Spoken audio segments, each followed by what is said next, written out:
अस्सलाम वालेकुम dear students. आज जो है फर्स्ट ईयर के कोर्स से जो चैप्टर फर्स्ट है उसको भी जो है डिस्कशन अब करते हैं। लेक्चर सीरीज़ में जो है स्टैक्योमेट्री जो है इस चैप्टर को स्टार्ट करते हैं। बहुत इंपॉर्टेंट चैप्टर है। इसमें मेरे ख्याल में अराउंड अबाउट 3 to 4 क्वेश्चन जो है ये मस्ट जो है आपको मिलते हैं। तो कोशिश करें कि how you have to solve the problem, किस तरह जो है इन क्वेश्चन को आसान बनाने में किस तरह जो है इन क्वेश्चन को हम सॉल्व करते हैं। तो फर्स्ट ईयर में जो है ये स्टैक्यू जो है स्टैक्यू, तो जनरली जो है अगर आप देखें तो स्टैक्यू का मतलब है एलिमेंट। इसको जो है हम डिस्क्राइब करते हैं स्टैक्यू वर्ड जो है it stand for the elements. ये जो वर्ड है स्टैक्यू तो it is describe for the element के ये एलिमेंट्स के लिए। मेट्रिक का मतलब है मेजरमेंट के यहाँ पे जो है इसमें हम क्या करते हैं स्टैक्योमेट्री जो है इसमें हम जो है एलिमेंट्स की मेजरमेंट करते हैं। एलिमेंट्स की मेजर मीन्स एलिमेंट की क्वांटिटेटिव और क्वालिटेटिव एनालिसिस, क्वांटिटेटिव भी हो और या क्वालिटेटिव मेजरमेंट हो तो उनको जो है यहाँ पे डिस्क्राइब करते हैं। अच्छा, स्टैक्योमेट्री में हम आमतौर पे जो है एक होते हैं आप लोगों के पास रिएक्टेंट्स, एक अगर आप देखिए तो दूसरा जो है यहाँ पे प्रोडक्ट है। रिएक्टेंट्स की जो है हम क्या करते हैं क्वांटिटी आप लोगों को गिवन होती है, the quantity of the reactant आपको गिवन होती है एंड क्वांटिटी मीन्स अमाउंट।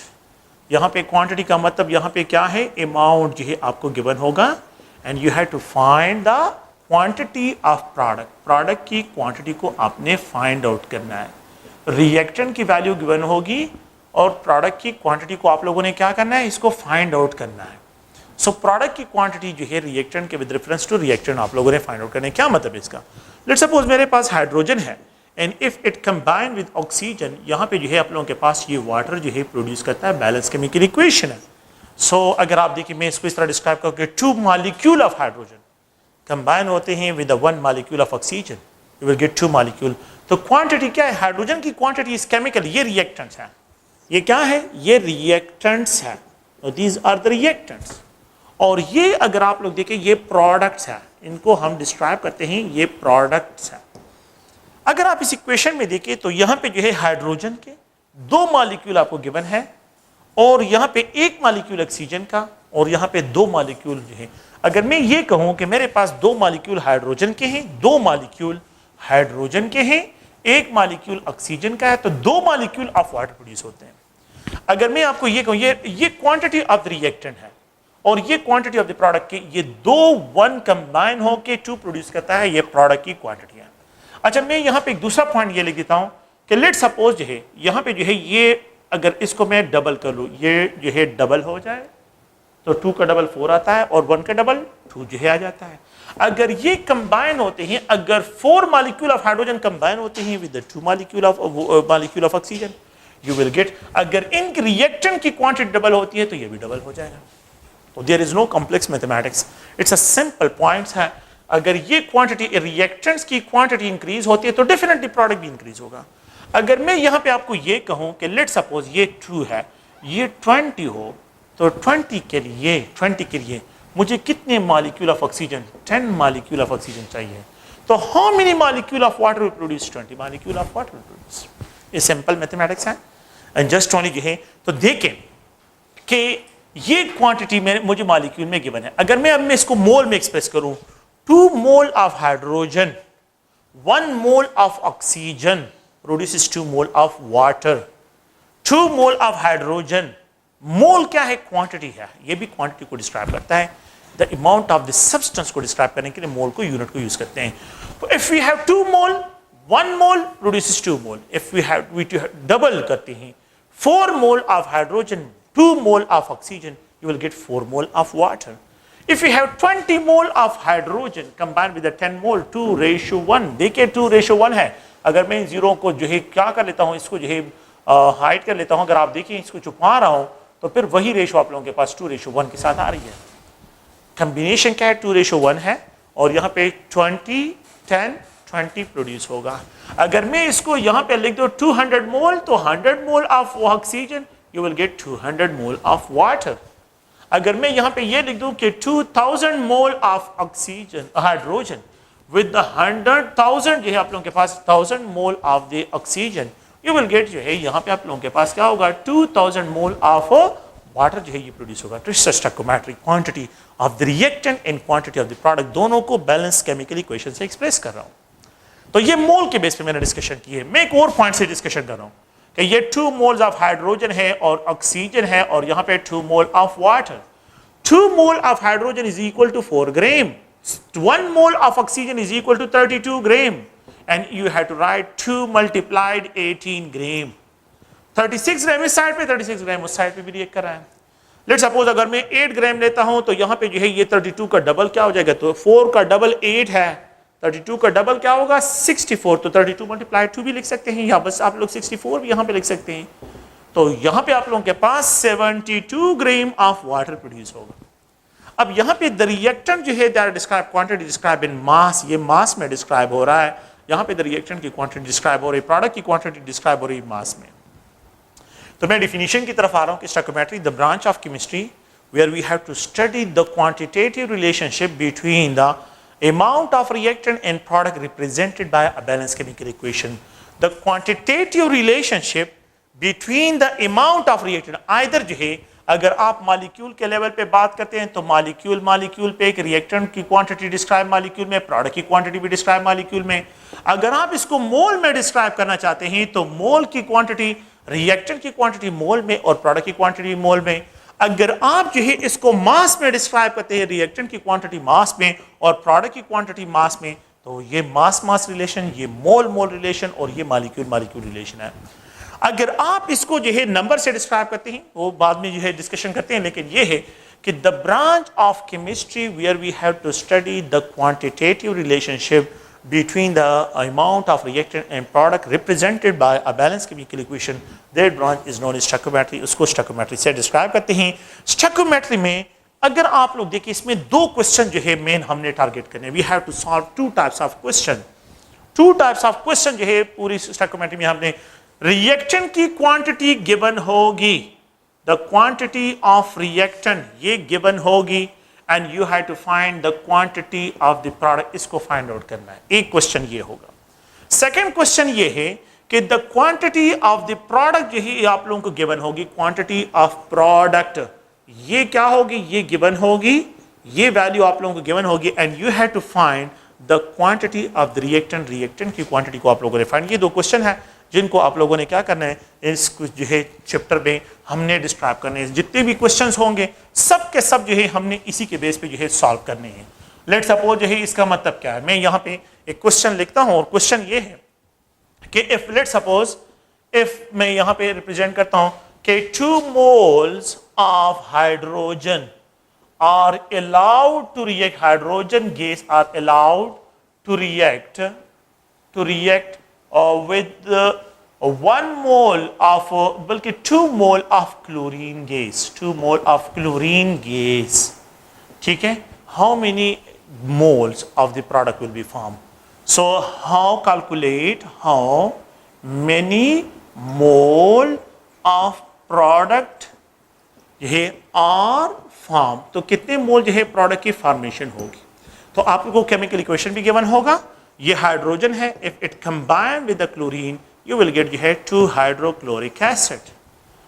तो आप लोगों को बिल्कुल बैलेंस केमिकल इक्वेशन गिवन होगा और क्वेश्चन भी आपको गिवन होगा। देखिए क्वेश्चन ये है कि पहले तो इस पॉइंट को केमिकल इक्वेशन को देखिए, 1 मोल ऑफ हाइड्रोजन के लिए we need 1 mole of chlorine, तो it will produce 2 mole of hydrochloric acid. Question ये इफ 2 मोल ऑफ हाइड्रोजन, अगर ये 1 से 2 हो जाए और यहां पे फिर क्या लिखा है कि 2 mole are allowed to react with 2 mole और ये भी 2 मोल हो जाए, इसका मतलब ये है कि ये एक रिएक्टेंट है और एक रिएक्टेंट, ये इन दोनों की क्वांटिटी मुझे तो गिवन है, लेकिन मुझसे क्या डिमांड कर रहे हैं, प्रोडक्ट फॉर्म। प्रोडक्ट क्या HCl है, तो how many moles of the product will be form, कितने मोल्स ऑफ प्रोडक्ट फॉर्मेशन होगा। अगर ये क्वांटिटी 1 मोल 2 मोल प्रोड्यूस करता है, अगर मैं इनकी क्वांटिटी को डबल करता हूं तो ये भी डबल हो जाएगा, तो यू विल गेट 4 मोल। तो मतलब क्या है कि quantity of the reactant given है and you have to find the quantity of product. Product की क्वांटिटी जो है यहां पे आप लोगों ने फाइंड आउट करनी है। तो 1 मोल 2 मोल प्रोड्यूस करता है, 1 मोल 2 मोल प्रोड्यूस करता है, तो 2 मोल जो है वो 4 मोल प्रोड्यूस होगा। डेफिनेटली जब ये रिएक्टेंट की क्वांटिटी जो है डबल होगी तो प्रोडक्ट की क्वांटिटी भी डबल होगी। तो ये 2 मोल है, तो 2 mole of hydrogen if it is allowed to react with the 2 mole it will produce 4 mole of HCl जो है ये प्रोड्यूस करेगा, दैट विल जनरेट 2। तो देखिए क्वेश्चन, पहला क्वेश्चन क्या है कि the quantity of the reactant आप लोगों को गिवन है and you have to find the quantity of product represented by balance chemical equation. Balance chemical equation आपको गिवन होगा। So the branch of chemistry where we have to study the quantitative relationship between the amount of reactant and product represented by a balanced chemical equation, ये जो है chemical equation। तो मैंने यहाँ पे क्या करना है, मेरे पास यहाँ पे ये reactant है इस साइड पे और ये product है। reactant की quantity मुझे given है, ये given है, और मैंने यहाँ पे product की quantity को find out करना है। second point क्या है, second point जो है यहाँ पे ये describe करते हैं। मैं एक another question इस तरह लिखता हूँ कि if let's suppose for the production of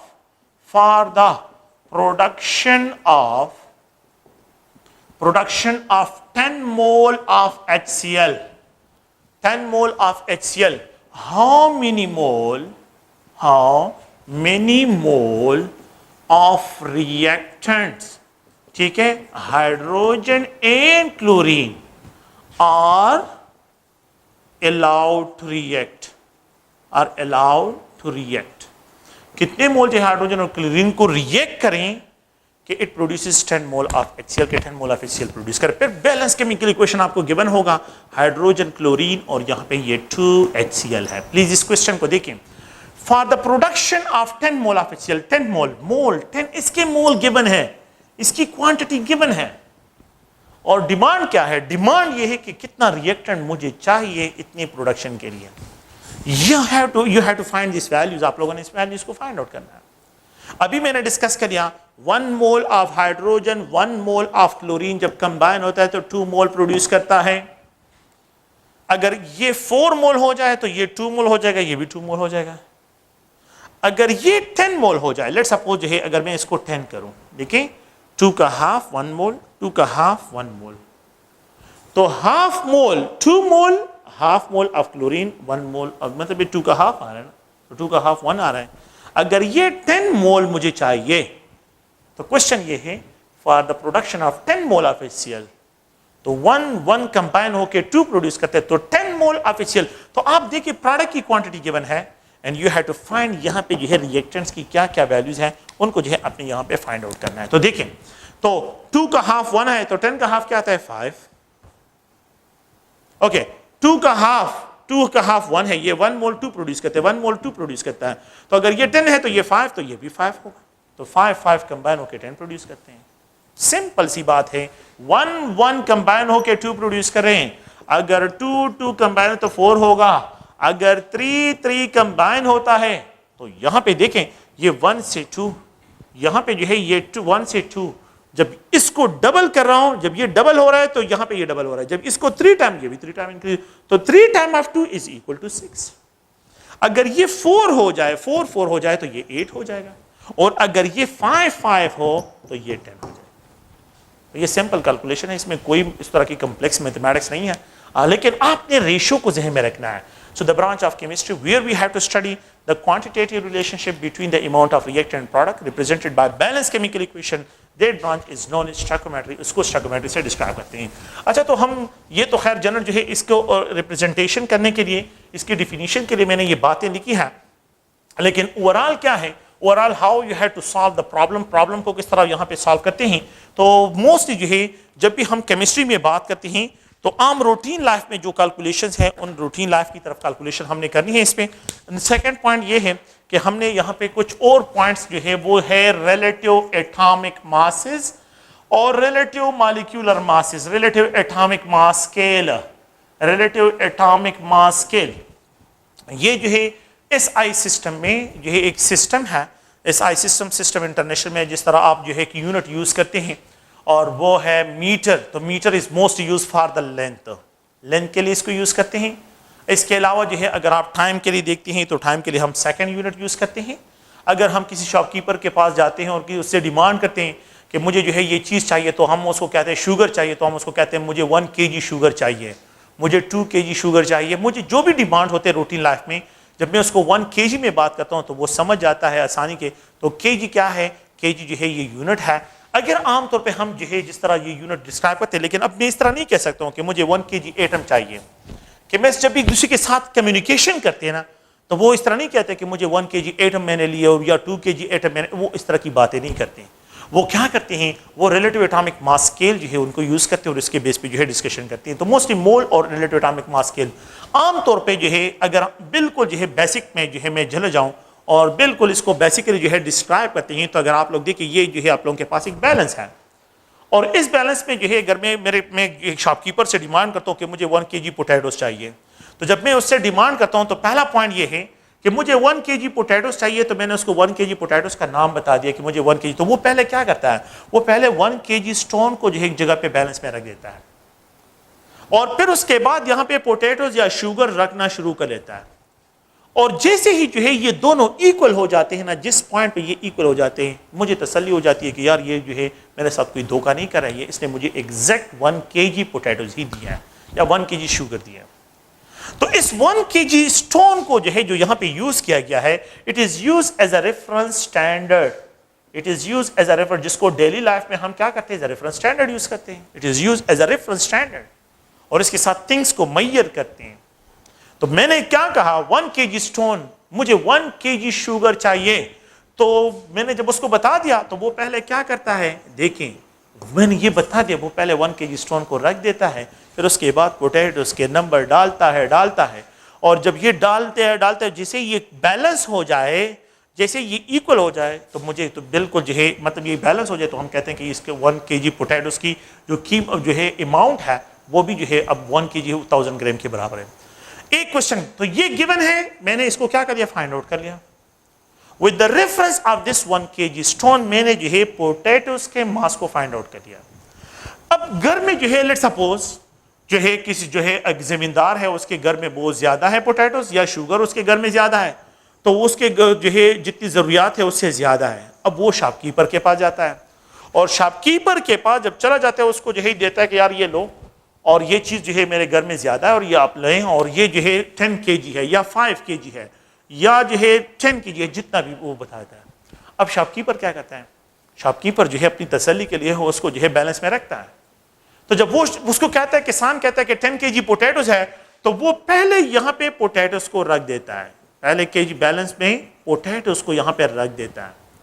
और ये जो है वो जनरली जो है किसान ने कहा है कि यार ये 10 kg पोटैटोस है, मैंने 10 kg पोटैटोस आपको दिए हैं, 10 kg है। अब ये मुझे जो है गिवन है, ये वैल्यू गिवन है, तो अब शॉपकीपर क्या करता है, एक 1 kg स्टोन रख देता है, फिर उसके बाद दूसरा डाल देता है, तीसरा डाल देता है, चौथा डाल देता है, पांचवा डाल देता है, 6 7 8 9 10। जैसे ये 10 kg स्टोन वो यहां पे कंप्लीट कर लेता है, और अगर ये इसके बराबर हो तो उसको तसल्ली हो जाती कि नहीं ये मेरे साथ, ये किसान मेरे साथ धोखा नहीं कर रहा है। अब ये वैल्यू पोटैटोस की वैल्यू गिवन है, and you have to find the number of the 1 kg stone, 2 3 4 5 6 7, ये number with reference to this find कर रहे हैं। The same situation with stoichiometry. Reactants जो है, जिस तरह मैंने यहां पे डिस्कस किया कि ये रिएक्टेंट्स है और ये प्रोडक्ट्स हैं, रिएक्टेंट्स की वैल्यू गिवन है, you have to find product. Second point में गिवन है, ये वैल्यू गिवन है, you have to find reactant की क्वांटिटी। ये दो क्वेश्चंस हैं। देखें, एक जगह पे 1 kg नाउन है, मैं पोटैटोस को फाइंड आउट करो, दूसरी जगह मुझे पोटैटो नाउन है, मैं kg को फाइंड आउट कर रहा हूं। सिर्फ जो है इनवर्स है और इसमें कोई डिफरेंस नहीं है। इसी तरह साइंटिस्ट जब आते हैं और वो एटम्स की तरफ आते हैं, एटम्स की मेजरमेंट करते हैं, तो एटम्स को केजीज में डिस्क्राइब नहीं कर सकते, तो उनके लिए उन्होंने एक अनदर स्केल जो है साइंटिफिक लैंग्वेज, एक अनदर स्केल जो है उन्होंने ड्राइव किया, that is called relative atomic mass scale. Relative atomic mass scale. अच्छा, रिलेटिव एटॉमिक मास स्केल में ये kg + 1 kg स्टोन, मेरे ख्याल में आप लोगों ने जो है बैटरक में ये पढ़ा होगा कि ये जो है 1 kg स्टोन जो होता है, it is used as a reference standard, और ये प्लैटिनियम से बना होता है, और इसको जो है पेरिस के साइंटिफिक म्यूजियम में जो है वहां पे रखा हुआ है 25 डिग्री सेंटीग्रेड में। तो पेरिस में साइंटिफिक म्यूजियम है, और जितनी भी जो है इंटरनेशनल मेजरमेंट होती है, यूनिट्स होते हैं, वो सब के जो रेफरेंस स्टैंडर्ड होते हैं वहां पे उन्होंने स्टोर किए हुए हैं। तो वहां पे जो है उन्होंने स्टोर किया हुआ है, वो वहां पे जो है। इसी तरह रिलेटिव एटॉमिक मास स्केल में जो है, जो एटॉमिक मास स्केल है, साइंटिस्ट जो एटम के मासेस को फाइंड आउट करने के, एलिमेंट के एटम के मासेस को फाइंड आउट करने के लिए उन्होंने रिलेटिव एटॉमिक मास। अच्छा, रिलेटिव का मतलब क्या है? मैं यहां पे रिलेटिव में ये है कि एक रेफरेंस स्टैंडर्ड होगा, और इस रेफरेंस स्टैंडर्ड के साथ अननोन की क्वांटिटी को आप मेजर करते हैं, रिलेट करते हैं। रिलेट करना, इसके मास के साथ पोटैटोस के मास को मैं रेफरेंस स्टैंडर्ड रिलेट कर रहा हूं। रिलेटिव का मतलब ये है।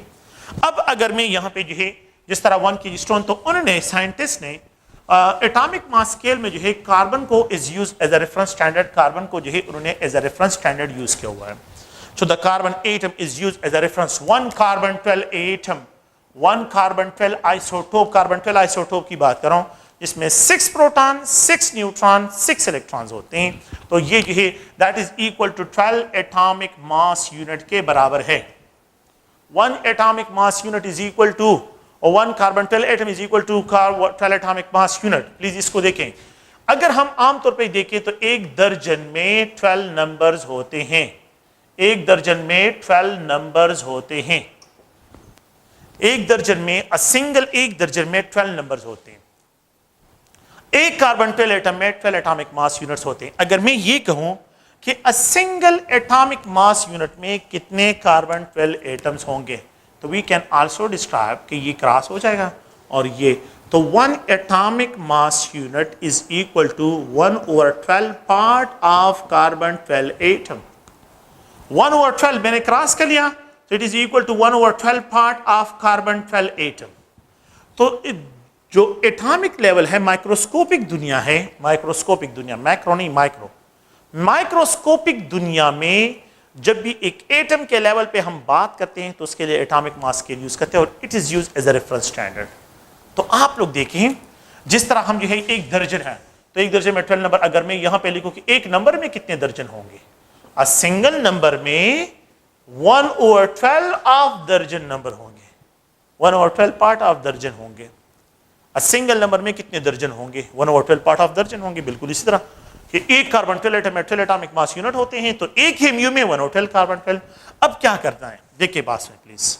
ये तो मैं रेफरेंस स्टैंडर्ड यूज करता हूं, लेकिन it is use for the atom mass scale में जो है एटॉमिक जो एटॉमिक मास स्पेक्ट्रोमीटर हमने डिस्कस किया था, तो वहां पे हमने इसको डिस्कस करना था, वहां पे हमने इसको डिस्क्राइब किया था. वो अगर आप लोगों को याद हो, रिलेटिव एटॉमिक मास स्केल वहां पे जो है मतलब प्रेजेंट होता है. अगर आप लोग देखें, अब हम मैं ये जनरल बैलेंस ले रहा हूं, it is use as a reference standard. ये रेफरेंस स्टैंडर्ड है. 1 AMU is equal to 1/12 part of carbon 12 atom. 1 AMU is equal to 1/12 part of carbon 12 atom. ये 1/12 part of carbon 12 atom है. मैं क्या करता हूं, मैंने एक एटम को यहां पे रख दिया. ये पोटैटो नहीं है, एक एटम है. अब मैं एटम के लेवल की दुनिया में आ जाता हूं. एक एटम को यहां पे रख दिया और इसके मास को मेजर करने के लिए मैंने एक 1/12 ऑफ कार्बन 12 एटम यहां पे डाल दिया है. 1/12 कार्बन 12 एटम का पार्ट जो है वो मैंने यहां पे डाल दिया. अगर ये दोनों बैलेंस हो जाए, what should be the mass of this. ये इसका तो मुझे पता है कि ये 1 AMU के बराबर है. अगर ये दोनों एक सिंगल 1/12 ऑफ कार्बन 12 मैंने बराबर ऐड कर लिया और ये दोनों बैलेंस हो जाए, इसका मतलब है इस अननोन एलिमेंट का जो मास होगा वो 1 AMU के बराबर है. जिस तरह मैं यहां पे लिख देता हूं कि मेरे पास जो है यहां पे पोटैटो पड़े हैं, ये पोटैटोज हैं, पोटैटोज, और मैं यहां पे 1 kg स्टोन रख देता हूं. और अगर ये 1 kg स्टोन यहां पे मैंने रख दिया है और ये जो है बराबर हो जाए, तो इसका मास क्या होगा, 1 kg के बराबर होगा कि नहीं. बिल्कुल इस तरह एक एटम मैंने यहां पे रख दिया है और एक एलिमेंट का एक एटम यहां पे रख दिया और यहां पे 1/12 ऑफ कार्बन 12 एटम एक यहां पे डाल दिया और ये दोनों बैलेंस हो जाए, इसका मतलब ये हुआ कि इस एटम का मास 1 AMU के बराबर है. अगर मैं एक अननोन एलिमेंट को यहां पे रख देता हूं, उसका एटम यहां पे रख देता हूं, मैं एक 1/12 ऑफ कार्बन 12 एटम यहां पे रख दूं, नॉट बैलेंस. मैं दूसरा रख दूं, नॉट बैलेंस. तीसरा रख दूं, नॉट बैलेंस. फोर्थ वन रख दूं, मैं 1/12 ऑफ कार्बन 12 एटम यहां पे रख दूं, ये बराबर हो जाए. What will be the mass of this unknown element. 10 atomic mass unit के बराबर होगा. So the relative atomic mass scale को हम क्या करते हैं, डिफाइन इस तरह करते हैं, इस तरह हम जो है डिस्क्राइब करते हैं. देखिए 1/12 पार्ट कि the mass of an atom, the mass of an atom of an element, एक एलिमेंट का एक एटम का mass that relate with the 1/12 part of carbon 12 atom, ठीक है, is known is the relative atomic mass के लिए उसका relative atomic mass जो है डिस्क्राइब होगा. सो इट इज डिस्क्राइब कि इट इज द कंपैरिजन है, क्या है, 1/12 part of A carbon, 1/12 part of carbon 12 atom, और ये यहां पे atom, a single atom of the element है. सो कंपैरिजन है जस्ट ओनली जो है एक एटम का mass with the how many number of 1/12 part of carbon 12 atom के साथ इसकी कंपैरिजन को जो है यहां पे डिस्क्राइब करते हैं। तो ये एज अ रेफरेंस स्टैंडर्ड जो है यहां पे यूज करते हैं। Now we know that 1 mole of carbon 12 atom, एक कार्बन 12 एटम में 12 AMU होते हैं, लेकिन 1 मोल में 12 ग्राम्स होते हैं, नॉट 12 AMU। 1 मोल में 12 ग्राम्स होते हैं, not 12 AMU। Atomic mass unit को ग्राम में एक्सप्रेस करें moles, and we can describe 1 mole में 6.022 into 10 raised to power 23 carbon 12 atoms होते हैं। एक मोल ये एक एटम ऑफ कार्बन 12 और यहां पे इतने कार्बन 12 एटम। अगर आपके पास 6.022 into 10 raised to power 23 carbon 12 atoms हो तो उसका मास 12 ग्राम के बराबर है।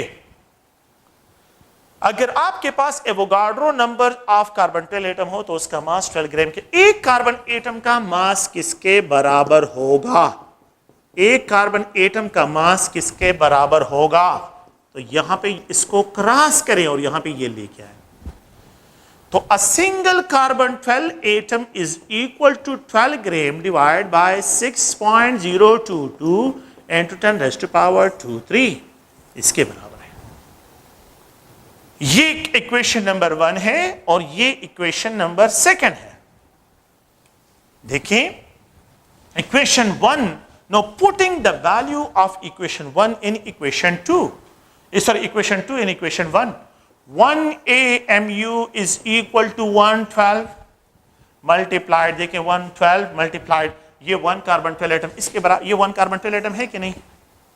तो 1 carbon 12 atom is equal to 12 gram divide by 6.022 in 10 raised to power 23 है।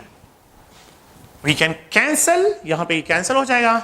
1 atomic mass unit is equal to 1 gram divide by 6.022 in 10 raised to power 2, इन दोनों का रेशियो निकालें 1.64 इन 10 raised to power -2 जो है यहां पे 24 ग्राम इसके बराबर है। ठीक है, तो यहां पे अगर 1.6 × 10 raised to power -24 ग्राम के बराबर है, इतने ग्राम्स होते हैं। तो एक एटॉमिक मास यूनिट जो है मास में ग्राम में 1.6 × 10 raised to power -24 ग्राम के बराबर है। ये आप लोगों के पास इसके पॉइंट है। ये एक एटॉमिक मास यूनिट इतने ग्राम के बराबर है। अगर आप लोग देखें, मैं इसको जनरली जो है यहाँ पे डिस्क्राइब करता हूँ क्योंकि अक्सर इस तरह के पॉइंट भी आ जाते हैं। 1 atomic mass unit is equal to 1.6 × 10 raised to power -27 kg के बराबर है। 1 atomic mass unit is equal to 1.6 × 10 raised to power -24 gram के बराबर है। 1 atomic mass unit is equal to 1.6 × 10 raised to power -21 milligram के बराबर है। मिलीग्राम में जो है हर एक में 3 का डिफरेंस आ रहा है। 1 AMU is equal to 1.6 × 10 raised to power -18 microgram. 1 atomic mass unit is equal to 1.6 × 10 raised to power -15 nanogram. 1 atomic mass unit is equal to 1.6 × 10 raised to power -12 nano जो है picogram. And 1 atomic mass unit is also equal to a mass of a single proton. 1 atomic mass unit is also equal to a mass of a single neutron. 1 atomic mass unit is also equal to a single hydrogen atom. A single hydrogen atom के बराबर होता है। ठीक है, तो ये सब के सब अगर आप देखें, एक hydrogen atom 1 atomic mass unit, एक न्यूट्रॉन का मास 1 एटॉमिक मास यूनिट, एक प्रोटॉन का मास 1 एटॉमिक मास यूनिट। तो अगर 6 प्रोटॉन हो तो 6 एटॉमिक मास यूनिट, अगर 10 प्रोटॉन हो तो 10 एटॉमिक मास यूनिट। और इसमें इतने केजीज होते हैं, इतने ग्राम्स होते हैं, इतने मिलीग्राम्स होते हैं, इतने माइक्रोग्राम्स होते हैं, इतने नैनोग्राम्स होते हैं, इतने पाइकोग्राम्स होते हैं, इतने प्रोटॉन्स होते हैं, इतने न्यूट्रॉन्स होते हैं और इतने हाइड्रोजन एटम्स के लिए डिस्क्राइब होते हैं।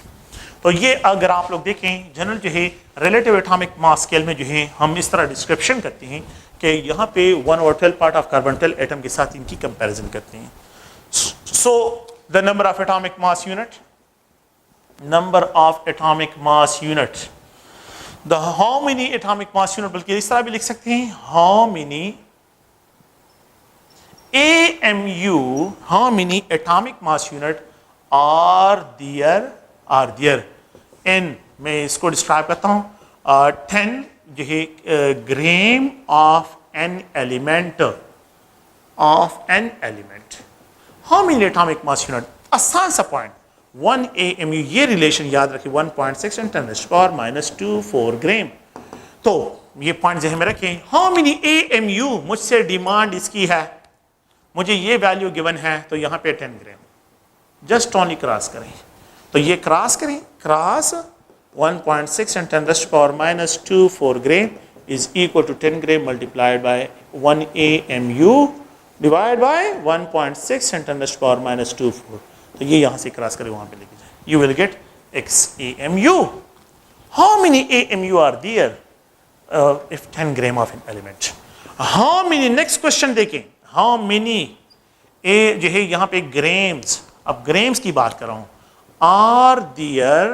are there in, इसको डिस्क्राइब करता हूँ, 50 AMU of an element। अच्छा, अगर आपके पास एलिमेंट्स जो है उसके ग्राम्स जो है फाइंड आउट करने और AMU गिवन हो, क्या करें, आप देखें 1 AMU में 1.6 × 10⁻² ग्राम्स होते हैं, you have to find x gram, और कितने AMU गिवन है, 50 AMU गिवन है, 50 AMU गिवन है, क्रॉस करें, just only cross, x gram will be 1.6 × 10⁻² gram multiplied by 50 AMU आप लोग कर सकते हैं। यू कैन इजीली फाइंड, अगर आपको केजी में गिवन हो तो ये रिलेशन यूज करें, अगर ग्राम में गिवन हो तो ये रिलेशन यूज करें, अगर मिलीग्राम में हो, माइक्रोग्राम में हो, नैनोग्राम में हो, पाइकोग्राम में हो, प्रोटॉन नंबर में हो, न्यूट्रॉन नंबर में हो, हाइड्रोजन एटम में हो। ये सारे पॉइंट है आप लोगों ने क्या करने हैं, इनको याद रखना है और इनको ज़हन में रखना है। एटॉमिक मास यूनिट में एक दूसरा पॉइंट है कि how you have to calculate the number of atoms, number of atoms की कैलकुलेशन किस तरह करते हैं, how you have to calculate the number of atoms. तो पहला क्वेश्चन ये है, how many atoms are there, how many atoms are there. इस क्वेश्चन को देखें कि यहाँ पे how many atoms are there, how many atoms of heliums जो है, हाउ मेनी एटम्स ऑफ में यहाँ पे सोडियम, ऑक्सीजन हो, जो भी हो एलिमेंट्स जो है सोडियम, आर देयर इन, मैं रिप्रेजेंट करता हूँ 230 AMU of sodium. If we have 230 atoms of AMU of sodium, how many atoms, इसमें कैलकुलेट करें नंबर ऑफ एटम्स को। देखें इस क्वेश्चन को, a single sodium atom is equal to 23 AMU. A single sodium atom is equal to 23 AMU. If we have 230 AMU, देखिए 23 के साथ एक जीरो लग गया, आसान सी बात है, 1 के साथ जीरो लगाएं 10 AMU, तो क्रॉस जो है आप क्या करें, सोडियम एटम को फाइंड आउट करें, आसान सा पॉइंट, 23 के साथ जीरो लग गया तो 1 के साथ भी जीरो लग जाएगा। We can find XNA into 23, cross multiplication करें इसकी, ठीक है, और यहाँ पे जो है ये 20 जो है 2300 AMU, 230 AMU into 1 sodium atom. क्या करें, 23 को यहाँ पे क्रॉस करें, 23 क्रॉस में 10 रह जाएगा। मैंने तो कहा ना कि 23 के साथ जीरो लगा तो यहाँ पे 1 के साथ भी जीरो लगा। तो अगर आप लोग देखें तो how many atom will be there, 10 sodium atom will be there, the number of atom will be 10। ये दो क्वेश्चन जो है, एक और क्वेश्चन भी है, वो क्वेश्चन भी देखें नंबर ऑफ एटम में। सेकंड क्वेश्चन जो है ये है कि how many AMU are there, how many AMU are there in, जो है यहाँ पे डिस्क्राइब करता हूँ 40 atoms of 40 molecules or atoms of helium. If we have 40 atoms of helium, तो how many AMU are there? इसमें कितने AMU होंगे? आसान सा point, a single helium atom, molecular atom is equal to 4 AMU के बराबर है। And if we have 40, तो how many AMU will be there? Just cross करें, इसको क्या करें, क्रॉस करें, तो 1 हीलियम एटम इसके साथ क्रॉस करें तो 4 × 40 AMU आप लोगों के पास जो है यहाँ पे रह जाएंगे। तो ये राउंड अबाउट जो है अगर आप देखें तो ये 160 AMU जो है आपके पास होंगे। तो एक में जो है 4 AMU होते हैं, तो 10 में जो है 40 हो जाएंगे। 20 में जो है अगर इसको 20 कर लेता हूँ तो 40 से जो है ये 80 हो जाएंगे। अगर मैं इसको 30 कर लेता हूँ तो ये 120 हो जाएंगे, और अगर मैं इसको 40 कर लेता हूँ तो ये 160 हो जाएंगे। तो वही 160 MU आप लोगों के पास इसकी वैल्यू आ जाएगी। ठीक है, तो ये एक जनरल रिलेशन है, इनको आप लोगों ने जहन में रखना है। AMU में जो है एक जो है मासेस इंटर कन्वर्जन, ये आप लोगों ने एटॉमिक मास यूनिट और मास केजी में, मिलीग्राम में, माइक्रोग्राम में, जो भी आप लोगों को ये है, यहाँ पे मैंने एक इंटर कन्वर्जन ये डिस्कशन की है, एटॉमिक मास यूनिट और मास इंटर कन्वर्जन। दूसरा जो है मैंने ए नंबर ऑफ एटम्स, ठीक है, और AMU में इंटर कन्वर्जन, ये AMU number of atom and AMU second relation ये है। थर्ड रिलेशन जो है अगर आप देखिए 1 AMU is equal to 1/12 part of carbon 12 atoms. तो थर्ड रिलेशन जो है ये है। ठीक है, तो इन तीन रिलेशन को आप लोगों ने जहन में रखना है, और ये जो है इंट्रोडक्शन है अबाउट द स्टोइकोमेट्री से जो है इंट्रोडक्शन है। ठीक है, ओके, थैंक यू। नेक्स्ट जो है इंशाल्लाह मोड पे डिस्कशन करते हैं।